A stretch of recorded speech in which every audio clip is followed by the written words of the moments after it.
여러분의 주인이 누구십니까? 여러분은 어디로 가고 계십니까?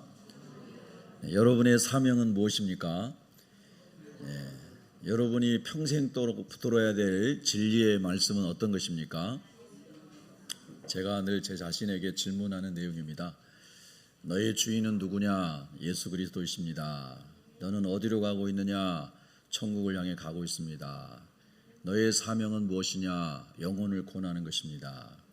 세상에 아무리 다원주의에 빠지고 온갖 이상한 사상이 밀려오는 때에 너가 붙잡고 있는 유일한 진리는 무엇이냐? 하나님의 말씀입니다. 제가 늘 저 자신에게 질문하는 것이고요.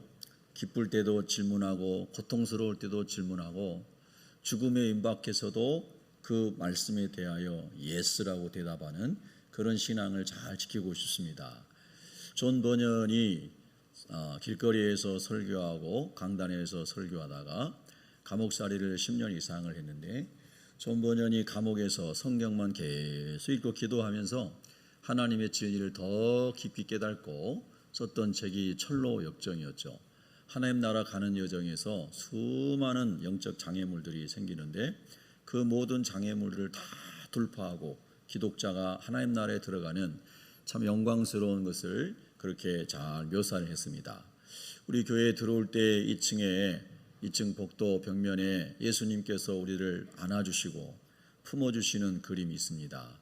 그 그림을 여러분은 오늘 또 보고 들어오셨는지요? 저는 꼭 보고 들어올 뿐만 아니라 생각을 합니다. 제가 순례자의 길을 다 완주하고 하나님의 도성에 이르렀을 때에 주님이 나를 그렇게 안아주실 것입니다. 그리고 또 짧게는 일주일 동안 저와 여러분이 이 세상에서 영적인 삶을 살다가 주님의 전에 왔을 때 주님이 저와 여러분을 안아주시고 위로해 주시고 누구도 품어줄 수 없는 문제들을 주님이 다 품어주시면서 내가 안다, 내가 먼저 그 길을 갔다 라고 주님이 말씀하시는 그 주님을 꼭 여러분이 만날 수 있기를 바랍니다. 다시 우리 함께 서로에게 제가 질문하는 마음으로 이렇게 묻습니다. 여러분은 대답해 보십시오. 여러분의 주인은 누구십니까? 별로 안 좋은 주인이신가 봐요. 대답이 시원치 않습니다. 여러분은 어디로 가고 계십니까? 별로 안 좋은가 봐요. 여러분이 만약에 오늘 이 세상에서 가장 좋은 비행기를 타고 1등석에 타서 여러분이 일생에 꼭 한번 가고 싶은 가장 좋은 장소로 간다면은 엄청 기분이 좋을 것 같아요. 근데 우리가 가고자 하는 천국은 이 세상의 어떤 것과 비교할 수 없는 정말로 영화롭고 하나님의 축복이 가득한 장소인 줄로 성경대로 믿습니다.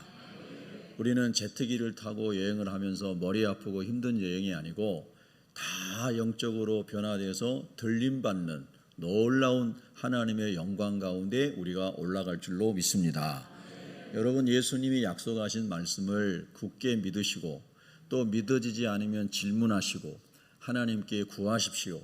그래서 반드시 하나님을 체험하고 천국이 믿어지면서 그렇게 신앙생활 하시기를 바랍니다. 근데 옆 사람은 너무 좋아서 어쩔 줄 모르는데 나는 예수님도 안 믿어지고 천국도 안 믿어지는데 교회 다니고 예배 드릴 때 얼마나 힘들겠습니까? 여러분, 하나님은 말씀하시기를 사모하는 자를 내가 만나준다. 나를 찾고 찾는 자를 내가 만나준다. 그렇게 주님 말씀하신 거예요. 우리는 차원이 다른 이 땅의 세계에 살기 때문에 하나님의 차원을 우리의 지식으로 우리의 지성으로 이해할 수 없다고 그랬잖아요. 그래서 하나님께서 성령을 보내사 우리가 하나님을 찾을 때 성령이 정말로 성경에 나온 많은 표현대로 갑자기 어떤 사람에게는 폭포처럼 임하고 어떤 사람에게는 이슬처럼 임하고 그래서 그 사람의 또 어떤 성향에 따라서도 하나님이 다양하게 역사하시는 것 같아요. 어떤 사람은 막 강력하게 막 하나님의 성령이 불같이 임해야 내가 불받았다, 내가 진짜 하나님 만났다 이렇게 말하는 성향의 사람이 있고요. 어떤 사람은 고요하게 영혼 깊이 들어와서 그의 인격과 지성과 삶을 성령이 다 통치하시는 이것을 기뻐하는 성향도 있어요. 그러니까 하나님이 참 신비하게도 다 사람의 모양대로 하나님이 은혜 받게 하시고 하나님이 만나주시더라고요.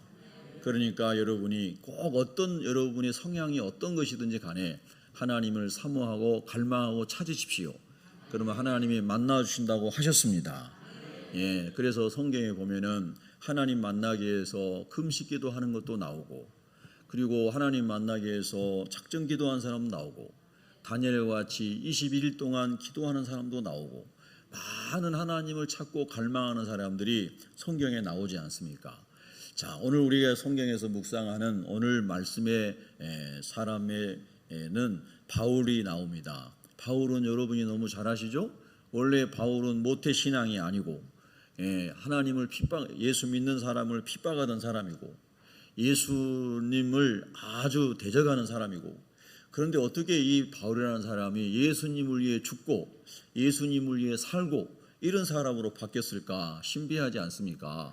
근데 이 바울이 그렇게 된 것은 부활하신 주님이 사도 바울을 만나서, 직접 만나서 사울아 사울아 어찌하여 네가 나를 핍박하느냐 이렇게 만나서 대화하시고, 그리고 그가 유대인들은 표적을 구한다 그랬잖아요. 유대인의 성향이 그렇다는 거예요. 헬라인은 지식을 구하고 유대인은 표적을 구한다. 좀 다른 말로 하면 유대인은 직관과 통찰과 이런 것에 굉장히 이제 잘 통하는 사람들이고, 헬라 사람들은 논리와 이런 것들에 이제 아주 발전한 거 아니겠습니까? 그래서 이제 이 예수님께서 이 직관과 통찰과 계시를 중요시하는 유대인인 이 바울을 뒤집기 위해서 눈이 멀게 만든 거잖아요. 예.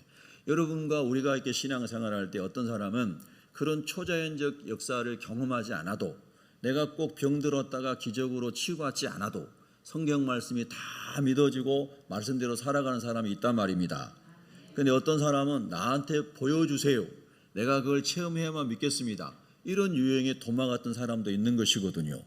그런데 유대인이 주로 그런 형이었고, 한국 사람도 유대인하고 좀 비슷하잖아요, 대체적으로. 그렇죠? 그래서 내게 한번 체험시켜 줘 보세요. 체험시켜 준다고 다 예수 믿는 건 아니에요.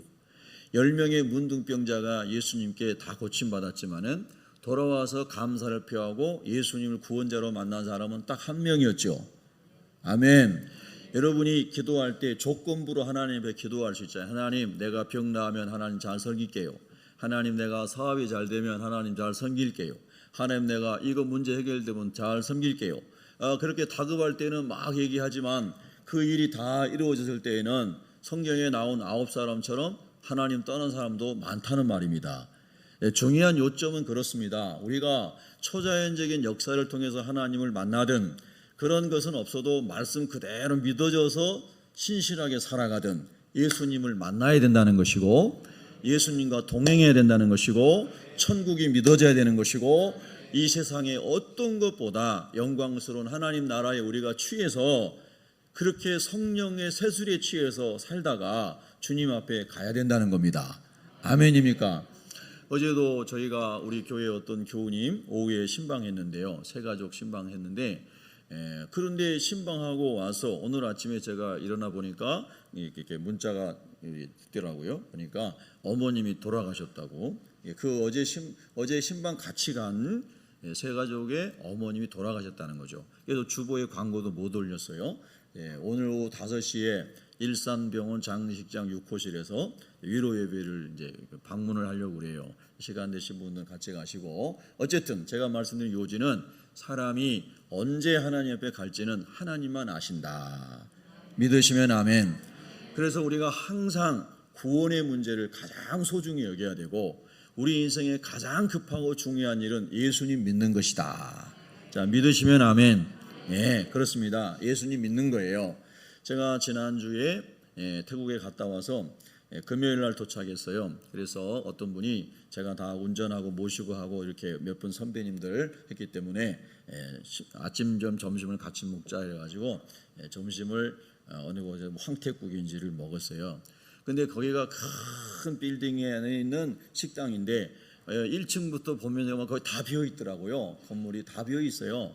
그래서 이제 밥 먹고 있는데 저희를 이제 이렇게 밥 사주겠다고 데려간 그분이 그러시는 거예요. 거기 교회 권사님이 거기서 식당을 하시는 거예요. 근데 이 건물을 지었던 분이 200억 이상을 현금을 가지고 있었던 분이래요. 근데 더 큰 규모의 건물을 지으면서 대출도 받고 뭐 이러신 것 같아요. 그리고 나서 건물을 다 지어놨는데 코로나가 온 거예요. 예.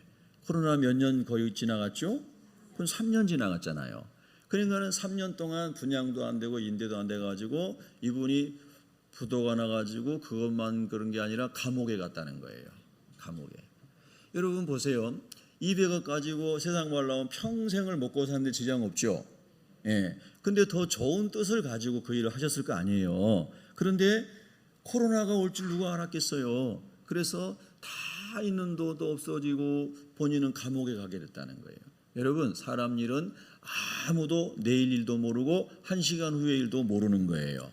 그러니까 우리에게 제일 중요하고 급한 것은 예수 믿는 거라는 말이에요. 아멘. 예수 믿고 천국에 대한 확신이 있는 사람은 하나님이 언제 데려가시든지 간에 우리가 어디로 가요? 천국 가잖아요. 별로 안 좋아요? 천국 간다니까. 할렐루야. 자, 우리 옆 사람에게 축복해요. 천국 가게 되신 것을 축하합니다. 예. 사도 바울이 예수님을 대적하고 예수님 믿는 사람을 막 잡아다가 재판에 넘기고 죽이고 스데반 집사님을 돌로 때려 죽이고 이런 사람이었단 말입니다. 근데 진짜 예수님 만나고 초자연적 세계를 경험하고 그 다음에 성령 안에서 삼층천 천국도 예수님 보여주시고 이러고 나니까 인생이 완전히 바뀐 거예요. 예, 완전히 뒤집어진 거죠. 그래서 내가 이제는 예수님만을 위해 살아야 되겠다. 천국의 소망을 두고 살아야 되겠다. 나의 시민권은 로마 시민권이 있지만 나의 시민권은 천국에 있다. 나의 나라도 천국에 있다. 나는 항상 위의 것만 추구하고 살아야 되겠다. 나는 육신의 정욕, 안목의 정욕, 이 세상의 정욕을 배설물로 여기고 오직 사나 죽으나 예수님만을 위해 살아야 되겠다. 할렐루야. 이렇게 완전히 인생이 180도 바뀌어버린 거예요. 여러분 진짜 예수님 만나면 이렇게 되는 것이 정상이라는 거예요. 우리 그렇게 되도록 기도하십시다. 또 그런 체험이 있는 사람은 그런 은혜가 소멸되지 않도록 사도 바울의 말씀처럼 무시로 성령 안에서 기도해야 되는 거예요. 아멘입니까? 야, 여러분 참 우리가 그러면 어떻게 하면 그런 믿음과 확신이 계속 일어날까요? 성경에 보면 말씀을 계속 먹어야 돼요. 말씀을 먹고 묵상해야 돼요. 그 말씀이 계속 우리에게 믿음을 주고요. 말씀 속에 하나님을 만나게 되고 할렐루야. 말씀을 믿고 말씀을 붙잡고 말씀대로 기도할 때 성령의 역사가 일어나고 할렐루야. 그래서 막 예전에 체험하지 못했던 영적인 세계, 성령이 역사하는 세계를 체험하게 되면 그러면 너무 신앙생활이 오늘 사도 바울의 이야기를 보면 너무 행복하다는 거죠. 사실 육신적으로 보면은 복음 전하고 이렇게 매맞고 감옥에 갇히고 깊은 감옥 속에서 한밤중에 얼마나 힘들었겠습니까? 근데 그 속에서도 기도가 되고 찬송이 나오는 것은 하나님의 나라와 하나님의 영광이 사도 바울과 실라 안에 충만했다는 뜻이겠죠. 아멘. 그러니까 우리가 보면 외면적으로 볼 때는 엄청 힘들고 가시밭 같은 인생이고 사명의 길인데 성령으로 가득하고 하나님 나라 가득하면 바울처럼 신라처럼 살 수 있구나 하는 것을 보여주는 거죠. 아멘. 여러분도 그렇게 살기를 원하세요? 아멘입니까? 얼마나 수고하고 무거운 짐이 우리 인생에 많습니까? 예. 여러분 오늘이라도 천국 가고 싶은 분 계시죠? 예. 저도 오늘이라도 가고 싶어요. 예. 우리 새벽기가 너무 좋지만 그러나 천국과는 비교할 수 없잖아요. 얼마나 하나님 나라 가고 싶어요. 하나님 나라 가고 싶은 사람만 두 손 들어보세요. 할렐루야. 야, 뭐 옆 사람 다 드니까 나도 든다는 건 아니겠죠? 그래요. 그래 갈 때 같이 가자고요. 다 천국 같이 가요. 할렐루야. 여러분 하나님의 나라와 영광으로 바울과 실라와 전도팀이 가득 찼기 때문에 그 매질을 당하고 만신창이가 되고 외롭고 쓸쓸하고 고독하고 하나님 나를 버리셨나 보다 이런 생각이 들 수 있는 상황 속에서도 기도가 나오고 찬송이 올라갔다는 거예요. 여러분 그 은혜를 주시기를 축복합니다. 자, 왜 하나님은 좋은 길로만 인도하시면 얼마나 좋을까? 근데 왜 꼭 고난을 하나님 통과하게 하시는 거예요? 이런 질문을 우리가 할 수 있잖아요. 하나님 우리가 예수 믿으면서 고난은 하나도 안 오고 그냥 모든 게 주님이 다 좋게만 해가지고 가면 얼마나 좋겠어요. 이런 생각이 들어오잖아요. 그런데 오늘 성경에 보면 고난 속에 감추어진 놀라운 하나님의 계획이 있는 것을 보게 돼요. 27절에, 자 우리 27절 성경 봅니다. 성경 보세요. 성경 보고 읽으시면 졸음이 떠나갑니다. 27절 큰 소리를 읽습니다. 시작. 간수가 자다가 깨어 옥문들이 열린 것을 보고 죄수들이 도망한 줄 생각하고 칼을 빼어 자결하려 하거늘. 28절까지 바울이 크게 소리질러 이르되 네 몸을 상하지 말라 우리가 다 여기 있노라 하니. 아멘. 자, 일단 두 구절만 묵상하자고요. 이제 다시 저를 보세요. 여러분 성경을 묵상할 때 성경만 있어도 하나님 제 영혼은 평안합니다 라고 성경 속에서 하나님을 만나시기 바랍니다. 예, 예전에도 말씀드렸지만 6.25 때 평양에서 황해도에서 한국, 대한민국으로 넘어오신 목사님, 훌륭한 목사님 되신 분들 간증을 들어보니까요, 거기서 내려오실 때 홀로 오신 분도 있고 뭐 어머니 아버지 부부에 계시고요. 그런데 성경 한 권 딱 가지고 내려오셨다는 거예요. 성경책 한 권. 그리고 우리 남한에는 아는 사람이 한 명도 없고요. 그래서 어떤 분은 이제 나중에 목사님 되셨지만 남산에 올라가가지고 남산에서 늘 밤에 잠을 자면서 서울 시내를 내다보면서 하나님 이렇게 이 도시에 많은 불빛이 있고 집들이 있는데 나는 잘 곳이 없습니다. 그리고 남산에서 성경 읽고 밤에 거기서 지새우면서 기도를 했다는 거예요. 소년이 내려와가지고. 근데 하나님께서 그런 하나님 말씀 붙잡고 기도하는 아무 아는 사람이고 갈 곳이 없는 그런 사람을 하나님이 결국에는 막 이런 표현 좀 어떨지 모르겠지만 서울대까지 나오고 유학도 가고 하나님의 은혜로 놀라운 축복을 주시고, 그래서 훌륭한 지도자로 하나님이 쓰신 것을 간증을 여러분이 하신 걸 제가 들었습니다. 여러분, 우리 인생에 하나님만 계시면, 하나님을 만날 수 있는 말씀만 있으면, 그 말씀을 붙잡고 기도할 수만 있다면 할렐루야, 언제나 저와 여러분의 영혼이 평안해야 될 줄로 믿습니다. 여러분이 다 집에 2권 이상씩 가지고 있는 성경책이 그냥 꽂혀져 있고 먼지만 쌓이는 성경이 아니고, 여러분에게 매일 생명을 주고 매일 기쁨을 주고 매일 여러분의 영혼이 배부르게 하고 매일 희락의 영이 넘치게 하고 매일 찬송이 나오게 하는 할렐루야, 그런 축복의 생명의 말씀이 되기를 예수 이름으로 축복합니다. 그 성경이 그렇게 중요한 거예요. 저는 이번에도 어쨌든 어디 가나 그렇지만 이렇게 큰 성경책 좀 무겁잖아요. 그래서 쪽복음을 가지고 다니면서 비행기에서도 읽고 대합실에서도 읽고 숙소에서도 읽고 버스에서도 읽고, 하나님 아버지 제가 항상 말씀 안에 있기를 원합니다. 특별히 하나님 산상수훈을 자주 읽게 해주세요.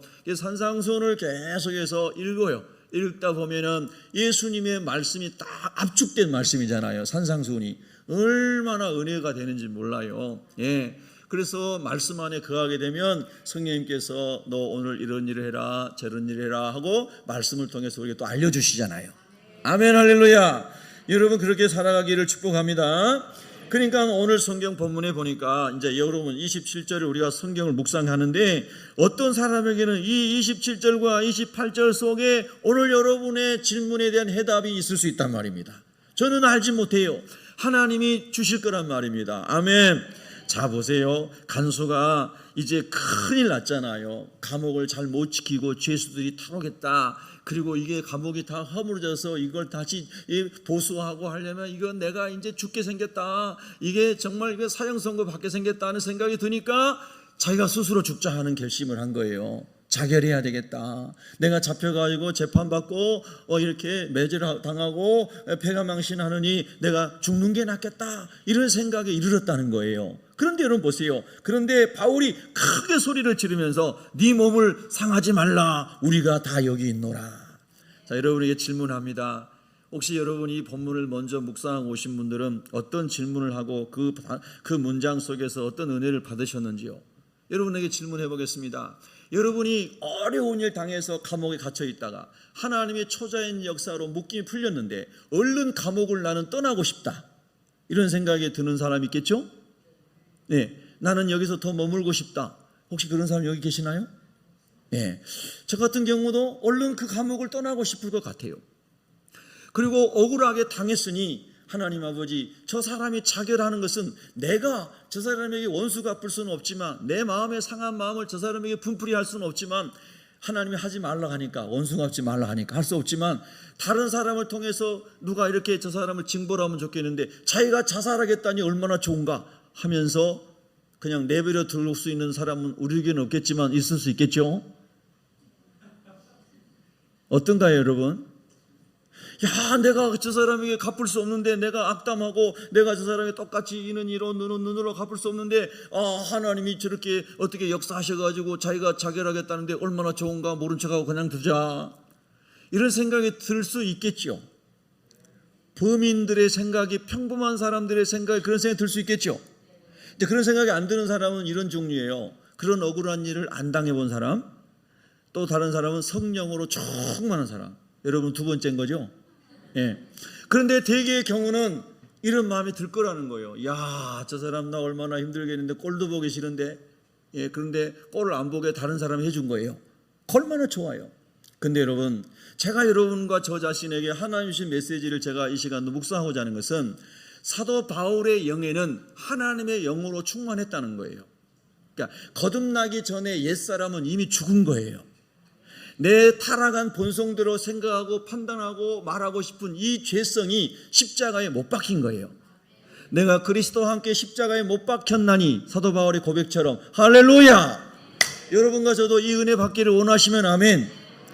옛날에 저와 여러분 안에 있었던 뼛속까지 죄성이 담겨져 있어서 그냥 잘못한 거 잊어버리지 못하고, 남의 실수 잊어버리지 못하고, 또 생각나고 내 잘못도 마찬가지고 남의 잘못도 마찬가지고, 어떻게 해서니 다 원수 갚아야 시원해질 것 같고, 이런 인간의 마음속에 있는 모든 죄성들, 이런 것들을 이 본문 속에서 엄청난 하나님의 마음을 갖고 살아가는 바울을 통해서 우리가 도전받는다는 거예요. 정말이십니까? 바울은 어떻게 이런 큰 하나님의 마음을 가질 수가 있었을까? 예, 여러분 성경을 다시 상기시켜 봅니다. 하나님께서 우리가 너무 착해서 구원해 주신 거죠. 하나님께서 우리가 너무 정직해서 구원해 주신 거죠. 아니에요. 성경은 말합니다. 우리가 여전히 죄인일 때, 우리가 아직 죄인이었을 때라고, 아직은 여전히라는 뜻입니다. 여전히 우리가 죄성을 가지고 있어요.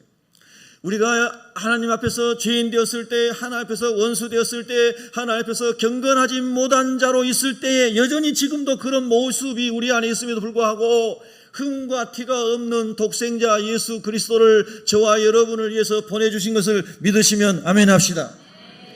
흠과 티가 가득한 죄인이고 원수되고 경건한 것이라고는 하나도 없는 저와 여러분을 위해서 하나님께서 독생자 예수 그리스도를 화목 제물로,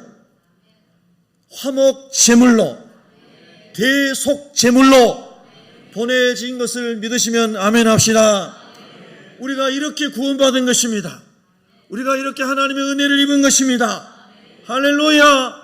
그러면서 성경을 읽을 때마다 저와 여러분이 감격해하는 구절들이 너무 많지만은, 죄 용서와 관련되어 주님 말씀하신 약속을 볼 때 이런 것들이 있습니다. 하나님께서 우리의 죄를 십자가에서 예수의 피로 다 속량하신 다음에 동이 서에서 먼 것처럼 우리의 죄가를 옮기셨느니라. 아멘. 해 뜨는 데서부터 해 지는 데까지 그 먼 거리, 우리 인간의 개념으로 죄가를 옮기셨어요. 보이지 않아요. 그리고 우리의 모든 죄를 도말하셨느니라. 할렐루야. 페인트 칠하듯이 다 도말하셨어요. 안 보이세요. 아멘. 더 놀라운 하나님의 위로의 축복의 말씀은 기억도 하지 아니하시느니라. 믿으시면 아멘. 저와 여러분 이렇게 어마어마한 하나님의 사랑으로 구원받고 오늘 연약함에도 불구하고 여기 예수의 보혈을 힘입어 있게 된 줄로 믿습니다. 그렇다면 우리가 오늘 이 본문을 묵상하면서, 하나님 우리는 나에게 속상하게 하고 내 마음 상하게 하고 나를 힘들게 한 사람에 대해서 자꾸 용서하지 못하고 떠오르는 뭔가 있습니까? 오늘 주께서 성령의 불로 수술하여 주시옵소서. 나도 내 자신의 약함뿐만 아니라 타자의 허물과 나를 향한 상처를 줬던 것들과 이런 것들에 대해서 하나님 아버지여 기억도 나지 않을 정도로 그리스도의 사랑으로 용서할 수 있는 은혜를 주시옵소서. 오늘 은혜 받기 위해서 주님의 전에 왔습니다. 주님으로 채워주기 위해서 왔습니다. 하나님의 사랑으로 채워주기 위해서 왔습니다. 할렐루야. 그렇게 주의 사랑이 저와 여러분 안에 오늘 하나님 은혜로 채워지면 은혜 받은 것입니다. 하나님 다시 생각나지 않게 해주세요. 나의 죄성 때문에 연약함 때문에 생각이 떠오르면 즉시 성령의 불로 태워주세요. 즉시 사랑한다고 기도하게 하시고 축복한다고 기도하게 해주세요. 아멘. 그럴 때 저와 여러분의 영혼이 행복해지고 그 어떤 사람을 만났을 때 그분이 반갑고 기도하고 만났으므로 축복하고 만났으므로 하나님의 은혜 가운데 형제와 자매로 주님의 지체가 될 줄로 믿습니다. 참으로 놀라운 말씀입니다. 하나님의 은혜가 충만했기에 고난 속에서도 사도 바울은 이렇게 또 사람을 살리는 일을 할 수 있었구나. 또 사람을 원수 같은 사람을 살릴 수 있는 일을 할 수 있었구나. 아멘. 육의 생명만 살린 게 아니고 그랬더니 29절 28절 나옵니다. 자, 29절 30절 읽습니다. 시작. 간수가 등불을 달라고 하며 뛰어들어가 무서워 떨며 바울과 실라 앞에 엎드리고 그들을 데리고 나가 이르되 선생들이여 내가 어떻게 하여야 구원을 받으리까 하거늘. 아멘. 선생들이요, 아니 그 얼마 전까지도 막 때리고 감옥에 가두고 사람 취급 안 하고 막 뭉개버리고 이랬던 사람들이 이야, 저 바울이 전했던 예수가 진짜로 이름에 능력이 있고 저 예수 이름으로 귀신 들렸던 소녀에게서 귀신이 떠나가고 저 예수 이름으로 죄가 용서되고 저 예수 이름으로 기사와 표적이 나타나고 저 예수 이름으로 구원받는 게 믿어지는구나, 사실이구나, 할렐루야. 이거를 간수가 알게 된 거예요, 여러분. 그래서 이 간수가 이제 이야기합니다. 뛰어들어가서 무서워 떨면서 바울과 실라 앞에 엎드립니다. 바울과 실라가 위대해서가 아니라 그들이 믿는 하나님이 위대하심으로, 그들이 믿고 있는 예수 이름의 권세가 능력이 있으므로, 할렐루야. 그리고 그 예수 이름을 사용하는 권세를 가진 사도와 그의 팀들이 영적인 위험이 있으므로 그가 엎드린 줄로 믿습니다. 여러분, 사람들은 다 자기가 최고라고 생각하고 살아가는 죄성이 있습니다. 또 자기가 최고가 되기 위해서 살아가는 죄성이 있죠. 내가 왕이고 내가 주인 되고자 하는 삶, 선악과를 따먹은 결과죠. 그러나 예수를 그리스도 모신 다음에 우리의 주인이 예수님으로 바뀌면서 예수 믿는 사람은 어디 가나 내가 당신을 섬기고 종이 되겠습니다. 나는 당신의 종입니다. 나는 헬라인에게 유대인에게나 모든 사람에게 빚진 자입니다. 바울의 고백처럼 저와 여러분은 어디를 가나 빚진 자인 줄로 믿습니다. 할렐루야. 월요일인가요? 공항에 가야 되는데 저희 아내랑 부부만 가면 얼마나 편합니까? 그런데 누구 전화 와가지고 같이 가면 안 되나요? 그래서 우리 교회 본거차로 다 모시러 가가지고 싣고 갔다가 싣고 오고 그렇게 했습니다. 그런데 기쁘더라고요. 작은 것이지만 기뻐요. 여러분도 오늘 또 성도님들 픽업해 오시고 또 모시다 드리고 얼마나 더울 때는 힘들겠어요. 그런데 예수님의 사랑으로 충만하니까 기쁨과 감사함으로 하고 계신 줄로 믿습니다. 하나님이 큰 복을 주시기를 바랍니다. 덥고 힘든데 여러분 주방에서 밥 준비하느라고 얼마나 여러 모양으로 매주일마다 수고하는 성도님들 얼마나 힘들겠습니까? 집에서 4식구, 5식구, 3식구, 2식구 식사 준비만 하다가 또 어떤 분은 자기 밥만 준비하다가 막 몇백 명, 100명 이상 먹는 사람을 준비하니 얼마나 힘들겠어요. 그런데 보니까 다 기쁘게 하더라고요. 다 웃더라고요. 야, 얼마나 예수님 때문에 행복하면 그러겠습니까, 여러분요. 여러분, 예수님으로 충만하면은 섬기는 게 기쁜 사람이 됩니다. 아멘, 할렐루야. 남의 종이 되는 게 즐거워야 돼요. 종이 되는 게 즐거운 사람. 할렐루야. 오늘 바울이 그런 삶을 살고 있는 것입니다. 그래서 이제 간수가 얘기하는데 이 간수의 육신의 생명만 구원해 준 게 아니라 하나님의 고난 속에 담겨진 놀라운 계획은 이 간수와 그의 가족을 다 구원하고자 하는 하나님의 계획이 있었다는 거예요. 여러분, 세상에서 제일 가치 있는 것은 사람의 영혼입니다. 천하보다 귀한 것이 뭐예요? 사람의 영혼인 줄로 믿습니다. 할렐루야. 얼마나 존귀한지 몰라요. 사람이 예수 그리스도를 십자가에 내어줄 만큼 존귀한 존재가 바로 사람입니다. 자, 우리 옆 사람은 축복합시다. 성도님이 바로 그런 존귀한 분입니다. 예, 할렐루야. 아멘입니까? 여러분, 그냥 이거는 농담하고 가볍게 웃어 넘기고 이런 게 아니에요. 정말이에요. 정말이에요. 정말이에요. 여러분이 이 하나님의 사랑으로 충만하면 어디 나라 어느 민족을 만나도 그 마음으로 예수님을 전하고 싶어지고 그 마음으로 사람을 섬기고 싶은 마음이 일어나게 될 줄로 믿습니다. 주 예수를 믿으라. 사람에게 있어서 가장 본질적이고 중요한 질문이 구원이에요. 근데 그 구원을 어떻게 하면 얻을 수 있습니까? 여러분, 티베트 불교 종교에 보면은요, 오체투지라는 게 있습니다. 두 손과 두 무릎, 팔, 그리고 이마까지 땅에 다 닿아가지고 계속해서 하면서 어떤 사람은 한 달간 수행을 하고 어떤 사람은 1년간 수행도 합니다. 그래서 그 수행을 하면서 안에 있는 욕심과 모든 우리 기독교식으로 말하는 죄악을 다 털어내고 부처에 이르는 그 길을, 고행의 길을 오체투지를 해서 땅에다가 몸을 던지는 거잖아요. 오체를 다 대면서. 그러면서 한 달, 두 달, 1년까지 하는 사람도 있어요. TV에서 여러분 보셨죠? 그러니까 여기가 다 옷이 헤어지고 뭉개지니까 가죽 큰 천으로 이렇게 앞에 해서 오태 투지를 오랫동안 하는 사람 그렇게 합니다. 손바닥에다가도 장갑같이 이렇게 가죽으로 해가지고 끼고 계속, 아니면 손가락에다 헐어가지고 다 그냥 뭉개질 거 아니에요. 그런데 여러분, 방송에서도 그런 거 예전에 많이 나왔어요. 다큐멘터리 같은 거요. 네, 막 길바닥에 다 얼어 있는데도 여러분 그 얼은 땅을 그렇게 오체 투지를 하면서 한 달, 두 달을 수행을 합니다. 우리나라의 유명한 스님 중에도 이제 돌아가셨지만은 면벽 수행을 하면서 10년 동안 자리를 틀고 앉아가지고 수행한 사람도 있었지 않습니까? 그런데 그분이 돌아가신 다음에 4대 일간지 대서특필되는데 나의 죄가 수미산을 덮는도다. 내가 많은 사람을 지옥으로 인도했다고 그러면서 가신 스님이 계셨어요. 굉장히 존경받는 스님이셨는데, 자, 세상의 여러 종교들은 수행, 고행 이런 걸 통해 가지고 업보에서 죄에서 벗어나려고 하는 이런 많은 인간의 노력을 해요. 그런데 여러분이 다 아신 것처럼 뭐 서산대사 이야기도 알고 학교에서 우리가 공부할 때 다 배운 것처럼 그렇게 수행을 많이 했는데도 우리 뼛속까지 세포까지 숨에 있는 이 죄성을 극복하지를 못해요. 사람은 순간에 또 어떤 시기와 질투와 정욕과 우리 안에 있는 죄가 순간에 솟아오른단 말입니다. 이 죄의 문제를 해결할 수가 없어요. 어떤 인간의 노력으로 수행으로도 죄가 해결되지가 않아요.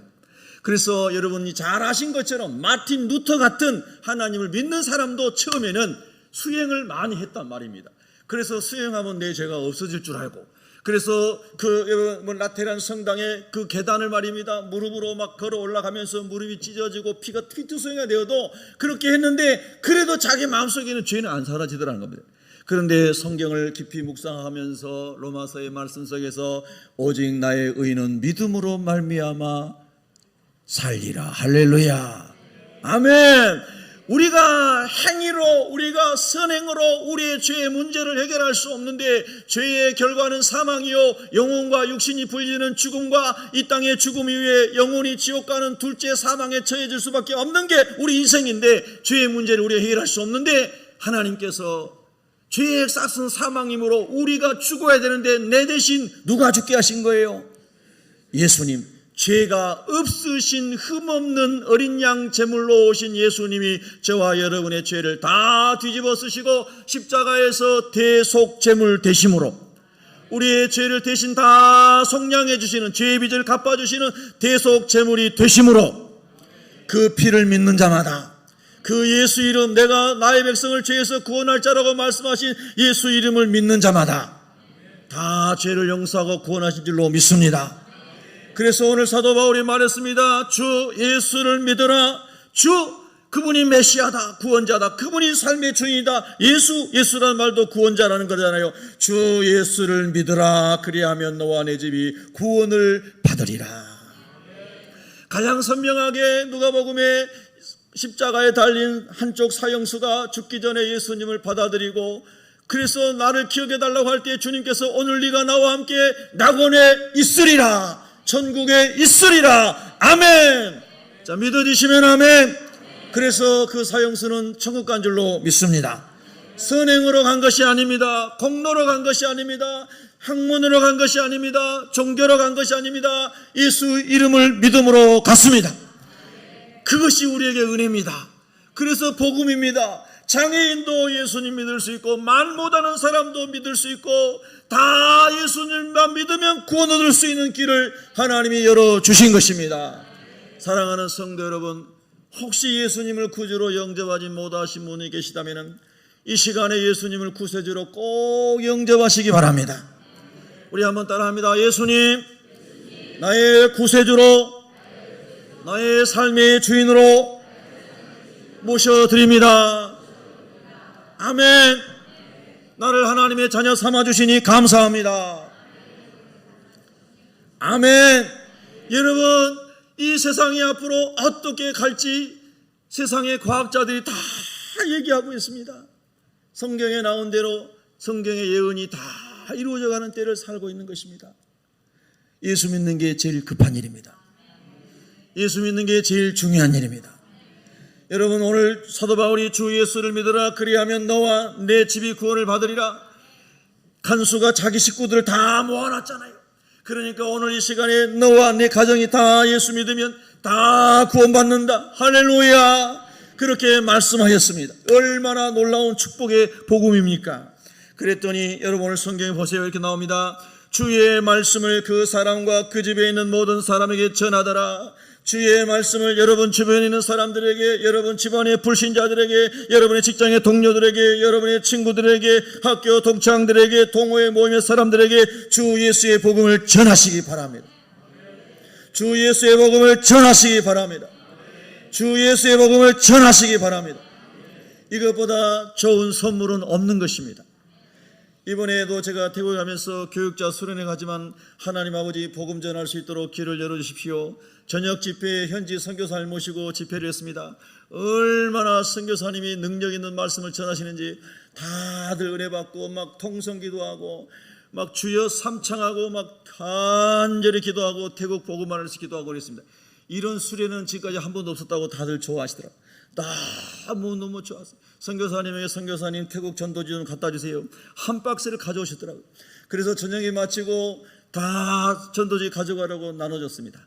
그리고 전도하세요. 길 가다가 전도하시고 사람 만나면 전도하시고 전도하세요. 저도 여러 명을 전도했어요. 여러 명을 전도했는데 참 신기하죠.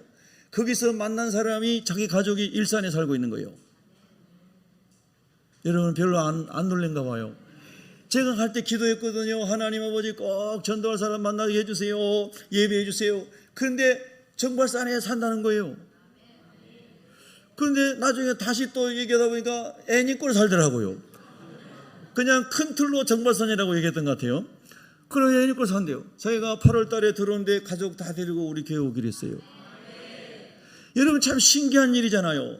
그런 데서 우리 동네 사람 만날지 누가 알았어요? 그러니까 하나님은 우리가 어디를 가나 복음 전하기를 원하시는 거예요.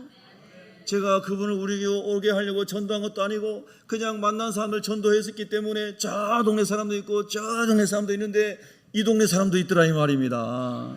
할렐루야. 참으로 신기한 일이에요.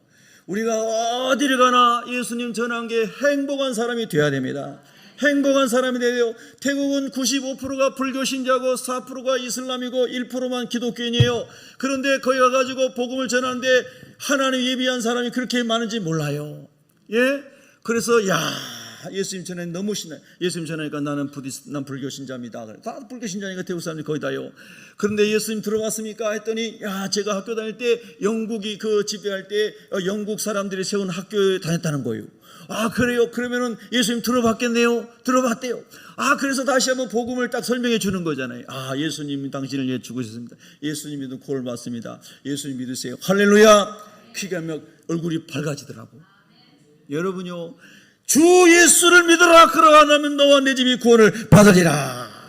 한번 우리 다 같이 담대하게 31절을 큰 소리로 한번 외쳐봅시다. 시작. 주 예수를 믿으라. 그리하면 너와 내 집이 구원을 받으리라. 아멘. 자꾸 전하세요. 믿음으로 전하세요. 오늘 함께 있는 여러분의 동료가 내일 이 세상을 떠날 수도 있거든요. 그래서 만날 때가 그때가 가장 중요한 시간인 겁니다. 32절 읽습니다. 주의 말씀을 그 사람과 그 집에 있는 모든 사람에게 전하더라. 그 밤 그 시각에 간수가 그들을 데려다가 그 맞은 자리를 씻어주고 자기와 그 온 가족이 다 무엇을 받았어요? 세례를 받았어요. 세례의 의미가 뭐예요? 내가 옛사람은 다 죽고 이제 예수의 사람으로 살기를 원합니다 하고 결심하고 하나님의 백성이 된 것을 선포하는 겁니다. 할렐루야. 여러분 세례 받으셨죠? 혹 아직 세례 못 받으신 새가족들은 꼭 이 복음의 의미를 알고 마음으로 그것을 결단하고 세례 받으시기를 예수 이름으로 축원합니다. 나는 세례받고 예수 그리스도의 사람이 되었습니다. 여러분 주변의 사람들에게 성도들에게 나는 이제 예수 믿는 사람이 되었습니다 하고 신앙을 공개적으로 고백하는 거예요. 할렐루야. 그리고 하나님 앞에 기름 부음을 받는 시간이에요. 그러니까 얼마나 복된 거예요. 그래서 여러분 보세요. 한밤 사이에 이렇게 많은 일들이 일어났어요.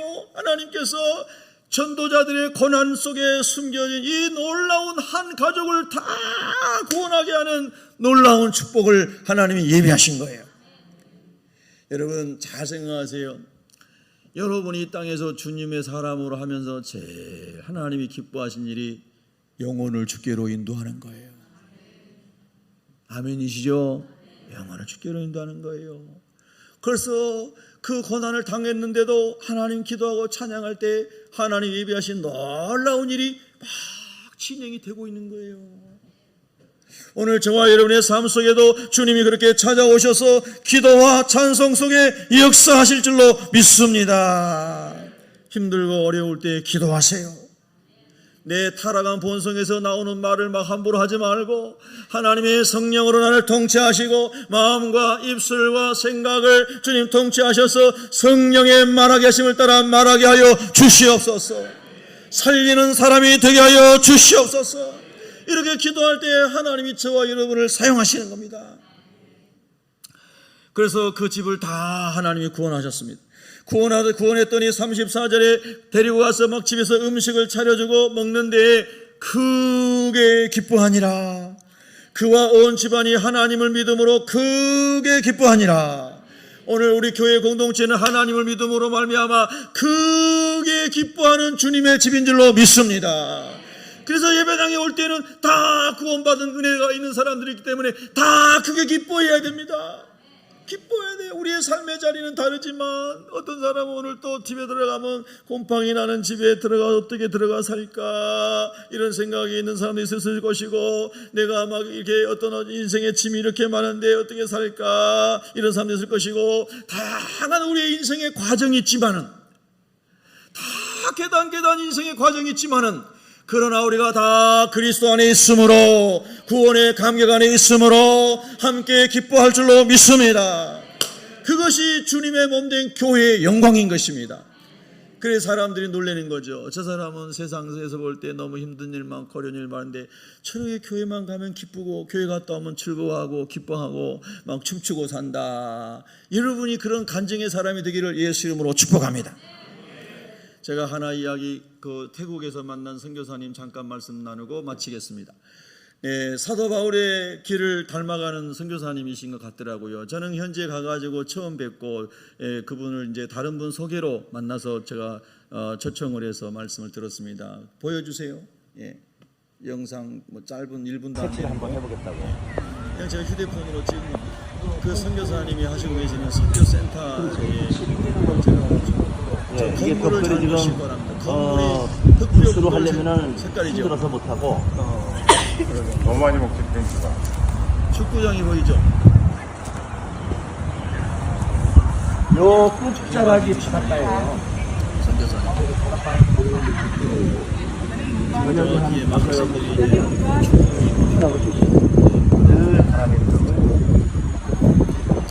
자, 네 됐습니다. 그 흑벽돌 나오는 장면만 제가 사진 한 장 보내드렸나요? 예배당 사진 하나 보내드렸죠. 그 예배당 저 내부 사진 우리 교회보다 훨씬 큰 예배당입니다. 자, 제가 이제 선교사님에게 잠깐 말씀 나눌게요. 은혜를 나눠야 되겠죠? 예. 저녁 집회를 하는데 우리 선교사님이 그냥 어떤 형식적인 예배가 아니라 완전히 성령에 취해가지고 붕해를 하셨어요. 붕해를. 막 통성기도 막 제가 시키고 막 이렇게 해서 엄청 은혜를 받았어요. 근데 저 선교사님이 경기도 안성분이에요. 경기도 안성분인데 안성 읍내에서 한 10km 정도 산골 걸어가가지고 산골에 자기 집이었대요. 집이 너무 가난해가지고 국민학교밖에 못 보내고 중학교부터 학교를 못 보냈대요. 얼마나 집이 가난하면 시골에서. 그래서 육진대에도 그런 게 있더라고요. 네. 그런데 이제 이분이 이제 초등학교를 졸업하기 전에도 초등학생들도 돈을 벌기 위해서 벽돌 공장에 가가지고 2년 동안 벽돌을 찐고 만드는 일을 했대요. 초등학생이. 야, 참 얼마나 어렵겠어요? 우리 초등부 아이들, 중고등부 아이들 거기 선교센터에 다 단기 선교 데리고 가야 될 것 같아요. 예. 그래서 이제 그분이 그렇게 중학교도 못 가고 친구들은 다 중학교 가는데 자기는 벽돌 공장에서 벽돌 찍고 그 나중에 하나님의 은혜로 어쨌든 중학교 가게 되고 늦게 가게 되고 고등학교도 축구하면은 먹여주고 재워주고 한다는 그런 학교가 있어가지고 축구한다고 들어가가지고 고등학교를 졸업했대요. 운동으로. 그런데 다른 사람들은 어렸을 때부터 축구를 해가지고 축구를 잘하는데 자기는 이제 학교 가기 위해서 축구부에 들어간 거잖아요. 그래서 고등학교 가가지고부터 남들 훈련 다 끝나도 자기는 3번, 4번을 더 훈련하고 있는데 고등학교 졸업하고 나가지고 자기는 프로 선수가 됐대요. 국가대표가 되고. 이야, 할렐루야. 그래서 할렐루야 축구단에 들어가가지고 프로로 10년을 뛰면서 연봉을 당시에 500, 600만 원을 받았대요. 자기 친구들이 세상에서 15만 원 월급 받을 때 자기는 프로 축구단에서 500만 원, 600만 원 연봉을 받았대요. 그리고 막 강남에 집도 사고 그랬대요. 그랬는데 하나님께서 이 사람을 불러가지고 할렐루야 축구단은 기독교 축구단인 거 아시죠? 아침마다 2시간씩 예배하고 성경 보고 기도하고 막 그러면서 주님 만난 거예요. 할렐루야. 그래서 하나님께서 야 너는 선교사로 가라 그랬다는 거예요. 그러니까 하나님 저 외에 많이 준비되어 있는 공부 많이 하고 목회자들도 전문사일도 많은데 나는 학벌도 따지고 보면 초등학교밖에 안 나온 거나 다름없고 그리고 나는 아는 것도 없고 한 거라고는 축구밖에 한 게 없는데 왜 나를 태국으로 선교사로 보냅니까? 하고 막 안 한다고 그랬대요. 계속. 그런데 하나님 하여튼 중략하고 그분을 태국 선교사로 보낸 거예요. 태국에 갔더니 태국에 미리 와 있는 수많은 다른 교단의 선교사님들이 태국은 선교가 안 된다고 좌절감에 빠져 있더래요. 아까 말씀드린 것처럼 거의 뭐 95% 이상이 불교 신자니까 불교 국가니까. 가보신 분 아시죠? 전부 사원과 우상 빠가지는 거 아시잖아요. 그래서 그런데 하나님이 보내셨으니까 하나님만 신뢰하고 가가지고 자기가 너무너무 가난하게 살았기 때문에 신문에 광고를 냈대요. 가난한 사람, 어려운 사람, 고아 같은 사람 중에 먹고 잘 것 없는 사람 중에 축구하고 싶은 사람 오세요. 장소를 정해놓고 할렐루야. 그랬더니 500명이 왔더래요. 그 부모들까지 애들이 한 300명 오고 부모들까지 해서 500명이 왔더래요. 500명. 그런데 그 500명을 다 먹여 살릴 수는 없잖아요. 그래서 120명을 뽑아가지고 120명을 먹여주고 입혀주고 축구 가르치고 공부 가르치고 그래서 중학교 1학년 때부터 대학교 졸업할 때까지 가르쳤다는 거예요. 그러면서 자기가 10년 동안 프로 생활하면서 모았던 돈을 다 쓰고 강남 집을 다 팔아가지고 다 쓰고 2년 만에 그 돈이 다 동났대요. 2년 만에. 그러니까 하나님 나는 사람에게 손 벌리고 싶지 않습니다 하고 하나님께 2년 동안 계속 기도했대요. 자기 돈 이제 써가면서. 근데 자기가 이제 모아놓은 돈은 다 썼고 그리고 자기는 사람에게 손 벌리고 싶지 않고 이 기도했는데 하나님이 이런저런 모양으로 다 역사하셔가지고 축구 경기장이 잔디 경기장이 3면이 있어요. 3개. 축구 경기장 3개가 있어요. 잔디구장이. 그리고 2만 평을 사가지고 그 아이들 다 먹고 자는 숙소. 그 다음에 예배당. 저 예배당 이제 내부에 우리 예배당보다 훨씬 커요. 저 예배당. 그리고 또 무슨 센터 해가지고 쫙 다 했는데 하나님이 전적으로 이루셨다. 할렐루야. 근데 아까 그 벽돌 건물 잠깐 보여줘 보세요. 벽돌 건물이 쫙 있는데 이 이야기에 그분이 막 너무 놀리더라고요. 하나님께서 나를 어렸을 때 왜 이렇게 가난한 지경에서 친구들 다 중학교 가는데 난 학교도 못 가게 하고 벽돌 공장에서 벽돌 짓게 하고 그랬는가 이해가 안 됐다는 거예요. 근데 저 건물을 전부 벽돌로 지었어요. 전부 벽돌로 지었는데 저 땅 2만 평의 땅이 전부 저 벽돌을 만드는 흙이래요. 다른 재료를 안 섞어도 물에 비빔만해도 딱 돌처럼 굳어진대요. 그래서 이분이 현지인들 일당 10,000원씩 주고 불러가지고 자기가 다 해서 저 건물을 자기가 손수 다 지었대요. 야, 우리 그분 여기 안 계시지만 하나님께 영광의 박수 한번 더. 할렐루야. 그래서 그분이 그러시는 거예요. 야, 우리 하나님이 얼마나 놀라우신지. 나는 선교사로 갈 준비가 하나도 안 된 사람이 있는데 초등학교 때 벽돌 찍은 것을 쓰게 하시려고 이리 보내셨다. 그 다음에 축구 하나님이 은사 주셔가지고 축구를 남보다 늦게 시작했는데 국가대표까지 되게 했으니까 얼마나 축복이에요. 그 네임밸류가 높잖아요. 국가대표 선수 출신인데. 그래도 홍보를 했더니 300명이 애들이 와가지고 120명을 입소시켜서 중학교부터 대학교까지 공부를 다 가르쳐주고 아이들을 축구를 가르쳤는데 태국 국가대표가 6명이 나오고 저 아이들 중에서 할렐루야. 프로 선수들이 40명 이상 나오고 감독 코치들이 수도 없이 나오고 그리고 다 은행원, 교사, 직장, 퀄리티가 좋은 직장들 다 취업했다는 거예요. 경찰관 이런 거. 그러니까 그 나라의 그 아이들이 이 선교사님을 만나지 않았으면은 그냥 거아처럼 버려져서 살다가 그냥 가래들인데, 그런데 이 선교사님이 참 기가 막혀요. CBS인가 어디 무슨 기독교 채널에서도 간증했더라고요. 제가 오늘 검색해 보니까. 예. 근데 예수 믿는 조건으로 다 받았대요. 할렐루야. 너희들이 여기 들어와서 예수님만 믿기만 하면 내가 다 먹여주고 재워주고 공부 다 가르쳐주고 운동 가르쳐주겠다. 할렐루야. 예수 믿는 조건으로. 그래서 들어오니까 다 말씀 전하고 가르치고, 그래서 그 아이들이 예수 믿고 복음 전도자가 되고 목사님도 막 나오고 선교사님도 나오고. 할렐루야. 이야, 그래서 이제는 태국에서는 이 선교사님이 하나님이 이렇게 높여주신 거예요.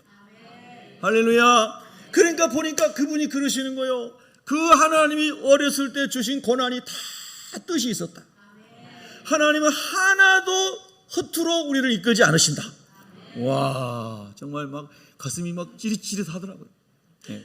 그래서 제가 나중에 또 여러분을 모시고 선교센터에 다시 오후에 방문했습니다. 다른 우리 팀들은 다른 스케줄을 이렇게 진행하고 저하고 몇 번은 제가 선교센터에 가가지고 선교사님 간증 듣고 싶어가지고 한 4시간인가를 간증을 들었는데, 하나님께서 얼마나 34년 동안 그곳에 계시면서 얼마나 많은 고난이 있으셨겠어요.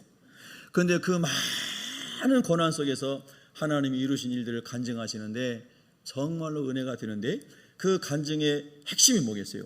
수많은 버려진 영혼들을 자기같이 준비 안 되고 보잘것없는 사람을 통해서 하나님이 다 살리시고 하나님이 일꾼 세우시고 하나님의 영광을 받으셨다.